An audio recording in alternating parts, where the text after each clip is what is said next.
நண்பர்கள் அனைவருக்கும் வணக்கம்.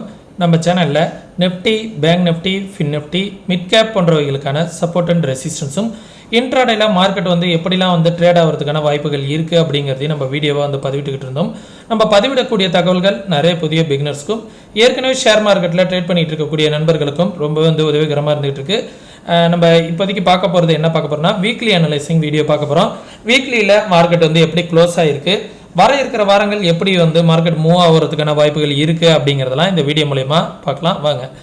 போன வாரம் பார்த்தீங்க அப்படின்னா வீக்லியில் புல்லிஷாக தான் முடிஞ்சுது. இந்த வாரம் பேரிஷில் முடிஞ்சிருமோ அப்படிங்கிற மாதிரி தான் இருந்துச்சு. செல்லிங் ப்ரெஷர் ஹெவி செல்லிங்காக இருந்துச்சு. ஆனால் மார்க்கெட் பார்த்தீங்கன்னா ஒரு நல்ல ரிவர்சல் காலையில் இன்னைக்கு வந்ததே பார்த்தீங்கன்னா லோவுக்கு நல்ல ஒரு பவுன்ஸ் பேக் கொடுத்துச்சு. அந்த பவுன்ஸ் பேக் தான் பார்த்தீங்கன்னா இந்த வீக்லி ஹைக்கு பக்கத்துலேயே மார்க்கெட் இன்னைக்கு முடிஞ்சிருக்கு. சரிங்களா, இது வீக்லி ஹை இன்னைக்கு வந்தது தான் வீக்லி ஹையாக இருக்கும். நல்ல ஒரு பையிங் ப்ரெஷரோட தான் மார்க்கெட்டை முடிச்சிருக்காங்க. நிஃப்டியை பொறுத்த வரைக்கும், பேங்க் நிஃப்டியை பொறுத்த வரைக்கும் எப்படி முடிஞ்சிருக்கு அப்படின்னா பேங்க் நிஃப்டியுமே பார்த்தீங்க அப்படின்னா ஒரு டபுள் பாட்டம் போல தான் முடிஞ்சிருக்கு. இந்த பேட்டர்னை பாருங்கள். பேங்க் நிஃப்டி இது போல் ஒரு டபுள் பாட்டம் போல் முடிஞ்சிருக்கு.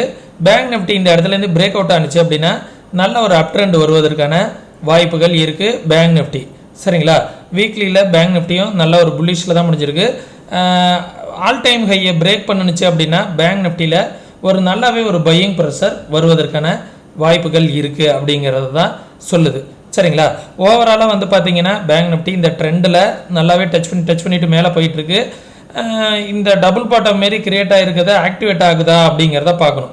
இந்த all time high new high வச்சுட்டு கீழே வருதா இல்லை அகைன் மேலே போகுதா அப்படிங்கிறத நம்ம பார்க்கணும். ஓவராலாக பார்த்தோன்னா இது ஒரு சேனல் பட்டன் போல் போயிட்டுருக்கு. சரிங்களா, இந்த லெவலில் பாருங்கள் பேங்க் நிஃப்டி இந்த மாதிரி ஒரு சேனல் பட்டன்லேயே போயிட்டுருக்கு. பார்த்தீங்களா, இந்த லெவல்லையே பவுன்ஸ் ஆகி போயிட்டுருக்கு. இதன்படி பார்த்தோம் அப்படின்னா இந்த டபுள் பாட்டம் பிரேக் அவுட் ஆனிச்சு அப்படின்னா 57,000 ரேஞ்ச் வரைக்கும் கூட பேங்க் நிஃப்டி போகிறதுக்கான பாசிபிலிட்டிஸ் இருக்கும் இந்த பிரேக் அவுட்டு நடந்துச்சுன்னா.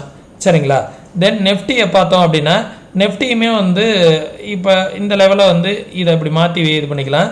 நம்ம இந்த ட்ரெண்டு மாரினா பேங்க் நிஃப்டி போலவே ஒரு ட்ரெண்டு இதில் இருக்குது. அந்த பேட்டர்னையும் நீங்கள் பாருங்கள், ஒரு சேனல் போலவே இதுலேயும் நெஃப்டிலையும் இருக்குது.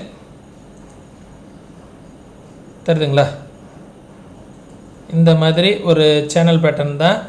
அப் சைட்லேயும் பார்த்தீங்க அப்படின்னா ஒரு பவுன்ஸ் பேக் கொடுத்துட்டு தான் போயிட்டுருக்கு. சரிங்களா, இந்த லெவலில் மார்க்கெட் டச் பண்ணிவிட்டு ரிவர்சல் ஆகுது இந்த பேட்டர்னில். சரிங்களா, இப்போது இந்த இடத்துலையும் பட்டுட்டு மார்க்கெட் ரிவர்சல் ஆகிருக்கு. இந்த ரேஞ்சில் அகைன் இந்த ரேஞ்சில் பட்டுட்டு அகைன் ஒரு ரிவர்சல் கொடுத்துருக்கு. அகைன் பார்த்தீங்கன்னா இந்த ரேஞ்சில் பட்டுட்டு அகைன் ஒரு ரிவர்சல் கொடுக்குது. சரிங்களா, இப்படியே போணுச்சு அப்படின்னா நியூ ஒரு ஆல் டைம் ஹை வருவதற்கான வாய்ப்புகள் நெஃப்டிலையும் இருக்குது அப்படிங்கிறது தான் காமிக்குது. சரிங்களா, எதுவாக இருந்தாலுமே இன்ட்ராடேல எது மார்க்கெட்டுக்கு சப்போர்ட் அண்ட் ரெசிஸ்டன்ஸாக இருக்கும் அப்படிங்கிறதெல்லாம் ஃபஸ்ட்டு பார்த்துடலாம். நிஃப்டியை பொறுத்த வரைக்கும் இமிடியேட் ரெசிஸ்டன்ஸ் எங்கே இருக்குது அப்படின்னா 24,850 அப்படிங்கிற லெவல் தான் இமிடியேட் ரெசிஸ்டன்ஸ். அதற்கும் மேலே வருது அப்படிங்கிற பட்சத்தில் மார்க்கெட் இந்த லெவலில் ஒரு ரெசிஸ்டன்ஸாக இருக்கும். 25,000 அப்படிங்கிற லெவல் ஒரு ரெசிஸ்டன்ஸாக இருக்கும். ஒன்ஸ் அந்த லெவலுக்கும் மேலே வந்துச்சு அப்படின்னா 25,200 அப்படிங்கிற லெவல் ஒரு ரெசிஸ்டன்ஸாக இருக்கும். சரிங்களா, சப்போர்ட் பார்த்தீங்க அப்படின்னா இந்த லெவல் ஒரு சப்போர்ட்டு 24,680 அப்படிங்கிற லெவல் ஒரு சப்போர்ட்டு. அதற்கும் கீழே வந்துச்சு அப்படின்னா 24,331 அப்படிங்கிறது ஒரு சப்போர்ட்டு. சரிங்களா, இது நெஃப்டியை பொறுத்த வரைக்கும் இதுதான் லெவல்ஸு. தென் பேங்க் நிஃப்டி இந்த சேனல் பேட்டர்னில் தான் போயிட்டு இருக்கு அப்படிங்கிறத சொன்னோம். பேங்க் நிஃப்டியோட ரெசிஸ்டன்ஸ் இமிடியேட் எங்கே இருக்குது அப்படின்னா 53,888 அப்படிங்கிற லெவலில் இமிடியேட் ரெசிஸ்டன்ஸ் இருக்குது. அதற்கு மேலே வந்துச்சுன்னா 54,413 அப்படிங்கிற லெவலில் ஒரு ரெசிஸ்டன்ஸ் இருக்குது. அதற்கும் மேலே வந்துச்சு அப்படின்னா 55,700 வரைக்கும் போகிறதுக்கான பாசிபிலிட்டிஸ் அப் சைடு இருக்குது. மேலே போகிறதுக்கான பாசிபிலிட்டிஸ் தான் அதிகமாக இருக்குது அப்படிங்கிறது தான் காமிக்குது. மார்க்கெட் வீக்காக க்ளோஸ் ஆகிருந்தது அப்படின்னா இன்னைக்கு இந்த வீக்கில் க்ளோஸ் ஆகிருந்தது அப்படின்னா திருப்பி இந்த சேனல் பேட்டர்ன் வரைக்கும் வரதுக்கான பாசிபிலிட்டிஸ் இருக்கும் அப்படிங்கிறத நம்ம எதிர்பார்க்கலாம். ஆனால் நல்ல புல்லிஷில் தான் மார்க்கெட் முடிச்சிருக்காங்க. சரிங்களா. நெஃப்டியில் கூட பார்த்தோம் அப்படின்னா இந்த 1 ஹவரில் வந்து ஒரு ட்ரெண்டு ஃபாலோ ஆகிட்டு இருந்துச்சு. ஒரு 2 மணி நாளாக வந்து பார்த்தீங்க அப்படின்னா இந்த இடத்துல ஒரு ட்ரெண்டு, இந்த ட்ரெண்டை வந்து மார்க்கெட்டு மல்டிபிள் டைம் டச் பண்ணிட்டு நின்றுட்டு இருந்துச்சு. ஆனால் இந்த ட்ரெண்டை வந்து கிட்டத்தட்ட வந்து பார்த்தீங்கன்னா இது ஒரு லாஸ்ட் ஒரு 4-5 டேஸாக இந்த ட்ரெண்டை ஃபாலோ பண்ணிட்டு இருந்துச்சு. இது 1 ஹவர் கேண்டில். இந்த 1 ஹவரில் வந்து பாருங்கள் மல்டிபிள் டைம் இந்த ரேஞ்சில் வந்துட்டு மார்க்கெட் ஃபால் ஆனிச்சு. நேற்று கூட இந்த இடத்துல வந்துட்டு தான் மார்க்கெட் கீழே வந்துச்சு, அதற்கான ஃபால் தான். சரிங்களா. மார்க்கெட் விழுந்துட்டு என்ன ஆயிருக்கு, இந்த ட்ரெண்டையும் பிரேக் ஆயிருக்கு. கிட்டத்தட்ட ஒரு வாரம் போராட்டத்துக்கு அப்புறம் நெஃப்டி வந்து இந்த ட்ரெண்டை பிரேக் பண்ணியிருக்கு. அதே போல தான் பேங்க் நெஃப்டிலையும் ஓவரால் வந்து பார்த்தீங்கன்னா இந்த லெவலில் டச் பண்ணிட்டு மார்க்கெட் வந்து இந்த லெவலில் டச் பண்ணிட்டு மார்க்கெட் வந்து இது பண்ணிட்டு இருந்துச்சு. ஒன்ஸ் இந்த லெவலில் மார்க்கெட் பிரேக் அவுட் ஆகிட்டு மேலே வந்திருக்கு. இதை நம்ம இன்னொரு வகையாகவும் பார்க்கலாம். இதை வந்து ஒரு சிமெட்ரிக்கல் பேட்டர்னாக கூட பல பேர் வீடியோவில் வந்து சொல்லியிருந்திருப்பாங்க. இதை வந்து பார்த்தோம் அப்படின்னா ஒரு சிமெட்ரிக்கல் பேட்டர்னாகவும் இருந்திருக்கும். நம்மளோட சென்செக்ஸில் கூட சொல்லியிருந்தோம். இது என்ன ஆயிருக்குன்னா கீழே வந்து எல்லாருக்கும் கீழே பிரேக் அவுட் ஆகிட்டு எப்போதுமே ஒரு சிமெட்ரிக்கல் பேட்டர்ன் வந்து பார்த்தீங்க அப்படின்னா நான் இது வரைக்கும் பார்த்த வரைக்கும் சரி, ஒரு சைடு எஸ்எல்ல அடிச்சுட்டு இன்னொரு பக்கம் போகும்போது தான் மார்க்கெட் வந்து என்ன ஆகும், ஒரு நல்ல வைலண்ட் மூவ்மெண்ட் கொடுக்கும். சரிங்களா. அதே போல தான் இன்றைக்கி நடந்திருக்கு. சிமெட்ரிக்கல் பேட்டர்ன் வந்து என்ன பண்ணியிருக்குன்னா கீழே 1 ஹவர் வந்து ஸ்ட்ராங் செல்லிங் ப்ரெஷர் நெஃப்டிலையாக இருக்கட்டும் பேங்க் நெஃப்டிலையாக இருக்கட்டும் ரெண்டுத்துலையுமே இந்த சிமெட்ரிக்கல் பேட்டர்னை வந்து ட்ரா பண்ணலாம். இதே போலவே வந்து நெஃப்டிலையும் ட்ரா பண்ணி காமிக்கிறேன் பாருங்கள். இந்த மாதிரி ஒரு பேட்டர்னில் தான் ட்ரேட் ஆகிட்டு இருந்துச்சு.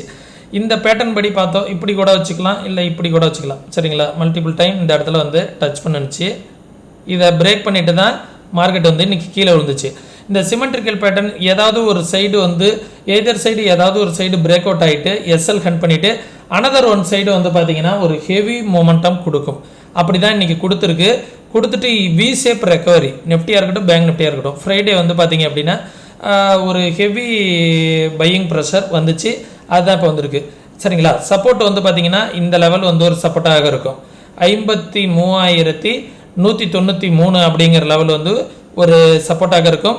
ஒன்ஸ் அந்த லெவலில் பிரேக் அவுட் ஆகிடுச்சு அப்படின்னா இந்த லெவல் வந்து 52,761 அப்படிங்கிறது ஒரு சப்போர்ட்டாக இருக்கும். ஒன்ஸ் அந்த லெவலுக்கு கீழே வந்துச்சுன்னா 51,726 அப்படிங்கிற லெவல் வந்து ஒரு சப்போர்ட்டாக இருக்கும். சரிங்களா. இதுதான் வந்து பேங்க் நிஃப்டிக்கான லெவல்ஸு. ஃபின் நிஃப்டிக்கான லெவல்ஸையும் பார்த்துடலாம். ஃபின் நிஃப்டியுமே வந்து அதுலேயும் ஒரு சிமெட்ரிக்கல் பேட்டர்ன் இருக்குது. நம்ம ட்ரா பண்ணி காமிக்கலாம். நம்ம சென்செக்ஸு எல்லாத்துக்குமே வந்து பார்த்திங்கன்னா அந்தமாரி ஒரு லெவல்ஸ் வந்து இருக்குது. எல்லாமே அந்தமாரி என்ன பண்ணியிருக்கு அப்படின்னா ஒரு ஃபேக் பிரேக் அவுட் கொடுத்துட்டு தான் மேலே வந்து எல்லாமே பிரேக் அவுட் ஆகிருக்கு. மேக்ஸிமம் மண்டே வந்து ஏதாவது ஒரு பாசிட்டிவ் நியூஸ் வந்துச்சு அப்படின்னா ஒரு கேப் அப் ஆகிறதுக்கான சான்சஸ் கூட இருக்கும். சரிங்களா. அப்படி இல்லைன்னா ஒரு நல்ல ஒரு ஃப்ளாட் ஓப்பனிங் இருந்தால் கூட நல்ல ஒரு பையிங் ப்ரெஷர் வருவதற்கான வாய்ப்புகள் இருக்கும் எல்லாத்துலேயுமே நம்மளோட மார்க்கெட்டில். சரிங்களா.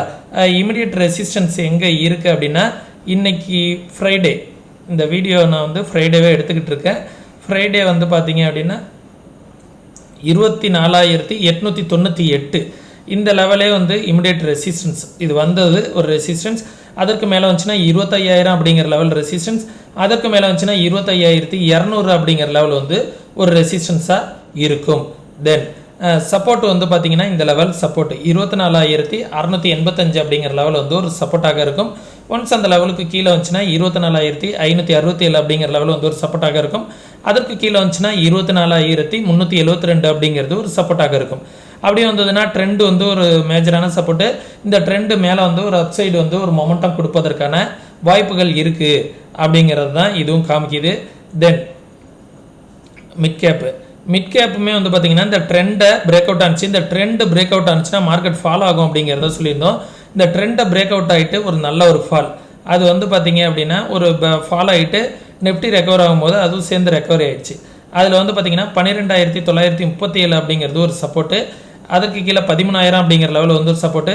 ப்ரீவியஸ் ஸ்விங் இருந்து மார்க்கெட் ரெசிஸ்டன்ஸ் 13,140 அப்படிங்கிற லெவல் வந்து ஒரு ரெசிஸ்டன்ஸாக ஆக்ட் ஆகிட்டு இருக்கு. தென் அதற்கு மேலே வந்துச்சுன்னா 13,200, அதற்கு மேலே வந்துச்சுன்னா 13,300. இந்த லெவல்லாம் மார்க்கெட்டுக்கு வந்து ஒரு ரெசிஸ்டன்ஸாக இருக்கும் மிட் கேப்பை பொறுத்த வரைக்கும். மிட் கேப் இப்படியே கண்டினியூ வந்துச்சு அப்படின்னா 13,500 வரைக்கும் கூட போகிறதுக்கான பாசிபிலிட்டிஸ் இருக்குது. ஓகே. தென் சென்செக்ஸை வந்து பார்த்துடலாம்.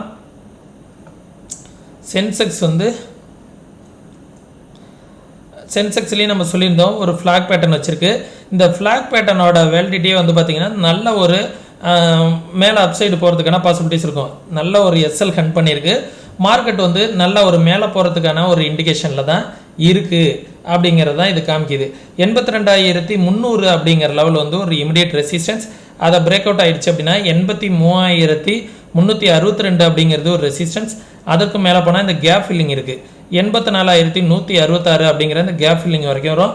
அதற்கு மேலே போனுச்சுன்னா 85,951 அப்படிங்கிற ஆல் டைம் ஹை வரைக்கும் போகிறதுக்கான பாசிபிலிட்டிஸ் சென்செக்ஸில் இருக்குது. சப்போர்ட் வந்து பார்த்தீங்கன்னா இந்த சிமெட்ரிக்கல் பேட்டர்ன் இருக்குது பார்த்தீங்களா, இந்த பேட்டர்ன் ஒரு முக்கோணமாக இருக்குல்ல, இதுதான் சிமெட்ரிக்கல் பேட்டர்னு சொல்லுவோம். அது 81,200 அப்படிங்கிற லெவல் வந்து ஒரு சப்போர்ட்டு. அதற்கும் கீழே வந்துச்சு அப்படின்னா 80,478 அப்படிங்கிறது ஒரு சப்போர்ட்டு. ஒன்ஸ் அந்த லெவலுக்கும் கீழே வந்துச்சு அப்படின்னா 78,917 அப்படிங்கிற லெவல் வந்து ஒரு சப்போர்ட்டாக ஆக்ட் ஆகும். சரிங்களா, இது வந்து சென்செக்ஸுக்கான லெவல்ஸு. சென்செக்ஸ் வீக்லியில் எப்படி முடிஞ்சிருக்கு அப்படிங்கிறத அதையும் ஒரு கிளான்ஸ் பார்த்துடலாம். சென்செக்ஸும் வந்து பார்த்திங்கன்னா நெஃப்டி போலவே தான், பேட்டர்னில் எந்த டிஃப்ரெண்ட்டும் கிடையாது. நெஃப்டி போலவே தான் சென்செக்ஸும் ஈக்குவலாக முடிஞ்சிருக்கு. மேலே வந்துச்சுன்னா சென்செக்ஸும் மேலே வரும். நெஃப்டி ஆல் டைம் ஹையை பிரேக் பண்ணும்போது தான் இதுவும் வந்து ஆல் டைம் ஹையை பிரேக் பண்ணும். சரிங்களா, இந்த வீடியோ வந்து உங்களுக்கு ரொம்ப யூஸ்ஃபுல்லாக இருக்கும்னு நினைக்கிறேன். யூஸ்ஃபுல்லாக இருந்துச்சுன்னா உங்களுடைய நண்பர்களுக்கு ஷேர் பண்ணுங்கள். ஒரு முக்கியமான விஷயத்த உங்கள்கிட்ட நான் ஷேர் பண்ணிக்கணும்.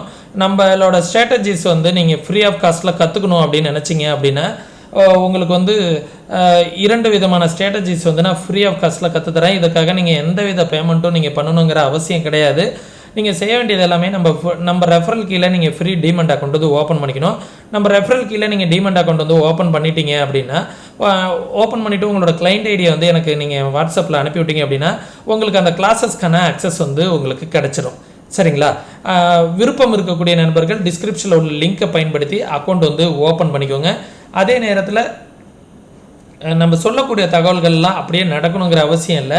மார்க்கெட்டில் வந்து நம்ம சொல்கிறதுக்கும் மீறி பல விஷயங்கள் வந்து நடக்காமல் போகிறதுக்கும் வாய்ப்புகள் இருக்குது. ஏன்னா மார்க்கெட் வந்து ஒவ்வொரு நாளும் ஒவ்வொரு விதமாக ட்ரேட் ஆகும். சரிங்களா, நீங்கள் என்னோடய வியூவோட ஒப்பிட்டு பாருங்கள் உங்களுக்கு எப்படி இருக்குது அப்படிங்கிறத. இன்வெஸ்ட்மெண்ட் பண்ணுறதுக்கு முன்னாடி உங்களோட ஃபினான்ஷியல் அட்வைசரை கன்சல்ட் பண்ணிக்கோங்க. ஆப்ஷன் ட்ரேட் பண்ணுற மாதிரி இருந்தீங்கன்னா ஒரு 2 to 3 month வந்து உங்களால் கன்சிஸ்டண்ட்டாக ப்ராஃபிட் பண்ண முடியுதான்னு பாருங்கள். கன்சிஸ்டண்ட்டாக ப்ராஃபிட் பண்ண முடிஞ்சால் மட்டும் ரியல் ட்ரேடுக்குள்ளார வாங்க. அது உங்களோட ஃபினான்ஷியல் அட்வைசரை கன்சல்ட் பண்ணிக்கோங்க. ஓகே, நீங்களும் இதே போல் மார்க்கெட்டை வந்து ப்ராப்பராக அனலைஸ் பண்ணணும், கற்றுக்கணும் அப்படின்னு நினச்சிங்கன்னா, கற்றுக்கணும்னு விருப்பம் இருக்கக்கூடிய நண்பர்கள் வாட்ஸ்அப்கான லிங்க் வந்து டிஸ்கிரிப்ஷனில் கொடுத்துருக்கேன். டெக்ஸ்ட் பண்ணி கேட்டு தெரிஞ்சுக்கோங்க கிளாஸஸ்க்கான தகவல்களை. ஓகே, மீண்டும் இன்னொரு இது போன்ற பயனுள்ள வீடியோவில் சந்திக்கும் வரை தொடர்ந்து இணைந்திருங்கள். நன்றி, வணக்கம்.